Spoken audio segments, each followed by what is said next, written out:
Bible में नर्क के विषय में कई स्थानों पर वर्णन किया गया है। इसे एक ऐसा स्थान बताया गया है जहां दुष्टों को न्याय के बाद दंड दिया जाता है। यह स्थान पीड़ा, अंधकार और परमेश्वर से जुदाई का प्रतीक माना जाता है। आइए कुछ उदाहरण से इस बात को समझते हैं। नंबर 1, नर्क, न्याय और दंड का स्थान। उदाहरण मत्ती 10:28, और जो शरीर को घात करते हैं और आत्मा को घात नहीं कर सकते उससे मत डरो, पर उससे डरो जो शरीर और आत्मा दोनों को नाश कर सकता है। अर्थात यीशु सिखाते हैं कि हमें परमेश्वर का भय मानना चाहिए क्योंकि वही न्याय करने वाला है और नर्क में डालने की सामर्थ्य को रखता है। नंबर 2, नर्क, अनंत पीड़ा का स्थान। उदाहरण प्रकाशित वाक्य 20:15, और जो कोई जीवन की पुस्तक में लिखा ना मिला वह आग की झील में डाला गया। अर्थात न्याय के दिन जिसका नाम जीवन की पुस्तक में नहीं पाया जाएगा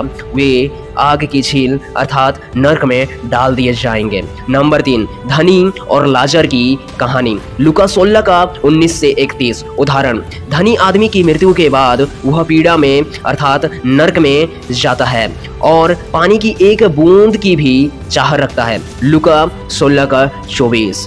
उसने उससे पुकार कर कहा, हे पिता इब्राहिम, मुझ पर दया कर और लाजर को भेज कि वह अपनी उंगली का सिरा पानी में भिगोकर मेरी जीभ ठंडी करे, क्योंकि मैं इस ज्वाला में तड़प रहा हूँ। अर्थात यह कहानी नर्क की गंभीरता और पीड़ा को दर्शाती है, साथ ही यह भी कि नर्क में दया की कोई संभावना नहीं होती। नंबर 4, गहना। यह शब्द अक्सर नर्क के लिए प्रयोग हुआ। उदाहरण मत्ती 5:22, जो कोई अपने भाई पर क्रोध करेगा वह नर्क के आग के योग्य होगा। अर्थात यह दिखाता है कि न केवल कर्म बल्कि हृदय की स्थिति भी परमेश्वर के न्याय की गिनती में जाती है।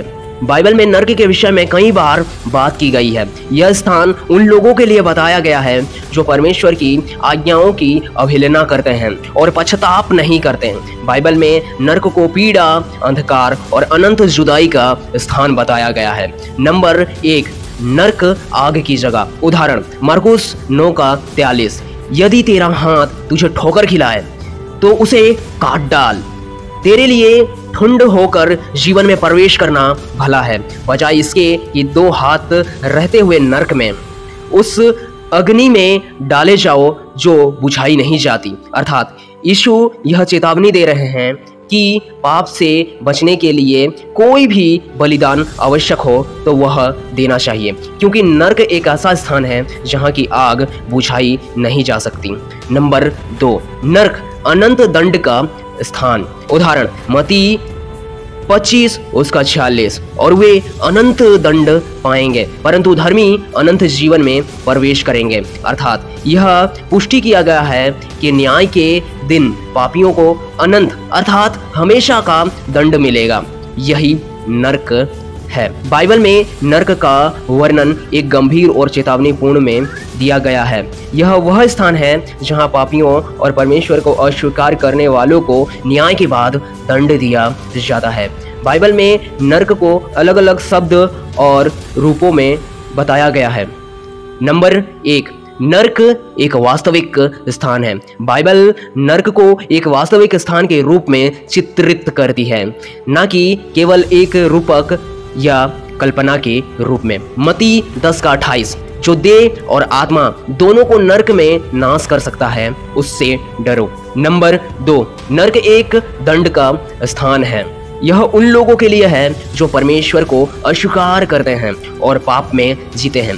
दूसरा थिस्सलुनीयों 1:8-9, जो परमेश्वर को नहीं जानते और हमारे यीशु मसीह के सुसमाचार को नहीं मानते उन पर वह बदला लेगा। वे प्रभु के सामने से और उसकी सामर्थ की महिमा से अनंत विनाश का दंड पाएंगे। नंबर 3, नर्क में अनंत पीड़ा का वर्णन। बाइबल में नर्क को अनंत आग, अंधकार और रोने पीटने और दांत पीसने की जगह के रूप में दर्शाया गया है। मत्ती 25:41, तब वह बाहें और बालों से कहेगा, हे श्रापित लोगों, मेरे सामने से अनंत आग में चले जाओ, जो शैतान और उसके दूतों के लिए तैयार की गई है।